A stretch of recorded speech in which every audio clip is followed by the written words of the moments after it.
സിനിമകളുടെ സർട്ടിഫിക്കേഷൻ നടപടികളിൽ വരുന്ന കാലതാമസം ഒഴിവാക്കണമെന്ന് കേരള ഫിലിം പ്രൊഡ്യൂസേഴ്സ് അസോസിയേഷൻ 80% സിനിമകളും തടഞ്ഞുവെക്കുന്നു. മലയാള സിനിമയെ കൂടുതൽ പ്രതിസന്ധിയിലേക്ക് തള്ളിവിടുന്നുവെന്ന് പ്രൊഡ്യൂസേഴ്സ് അസോസിയേഷൻ പറഞ്ഞിരിക്കുകയാണ്. ആര്യ വിനോദ് ചേരുകയാണ് വിവരങ്ങളുമായി. ആര്യ, ഈ സർട്ടിഫിക്കേഷനുള്ള കാലതാമസം അതിപ്പോൾ കാര്യമായുണ്ടോ? 80% സിനിമകളും തടഞ്ഞുവെക്കുന്നു എന്നുള്ളത് അതിഗുരുതരമായിട്ടുള്ള ഒരു ആരോപണം കൂടിയാണ്.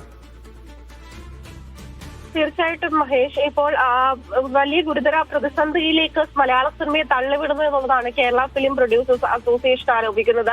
സാധാരണയായിട്ട് ഒരു സിനിമ സെൻസറിങ്ങിനായി അപേക്ഷിക്കുന്നു, അതിന്റെ ഫീസ് അടച്ചു കഴിഞ്ഞാൽ ചിത്രം പ്രദർശിപ്പിക്കാനുള്ള തീയതി നിശ്ചയിക്കപ്പെടുന്നു.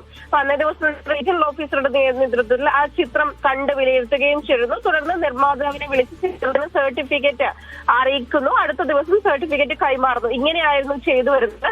എന്നാൽ ഇപ്പോ കുറച്ചു കാലങ്ങളായിട്ട് റീജിയണൽ ഓഫീസർ തന്നെ സർട്ടിഫിക്കറ്റ് സംബന്ധിച്ച് വരും നിർമ്മാതാവിനെ അറിയിച്ച ശേഷം തന്നെ ഇത് വീണ്ടും റിവൈസിംഗ് കമ്മിറ്റി വിട്ടതായിട്ട് പറയുന്നുണ്ട്. അപ്പോൾ ഇവർ ഉന്നയിക്കുന്ന ആരോപണം ഇത്രയും ഹെഡ് ഓഫീസിൽ നിന്നാണ് തീരുമാനങ്ങളെല്ലാം തന്നെ എടുക്കുന്നതെങ്കിൽ തിരുവനന്തപുരം റീജിയണൽ ഓഫീസിന്റെ പ്രസക്തി എന്താണെന്നുള്ളൊരു ചോദ്യം തന്നെയാണ് ഇപ്പോൾ പ്രൊഡ്യൂസേഴ്സ് അസോസിയേഷൻ ഉന്നയിച്ചിരിക്കുന്നത്. ഇതിൽ കൂടുതൽ നടപടികളിലേക്ക് കടക്കാൻ തന്നെയാണ് അവരുടെ തീരുമാനം. കൂടുതൽ പ്രതിഷേധ നടപടികളിലേക്ക് കടക്കാനും തീരുമാനിച്ചിട്ടുണ്ട്.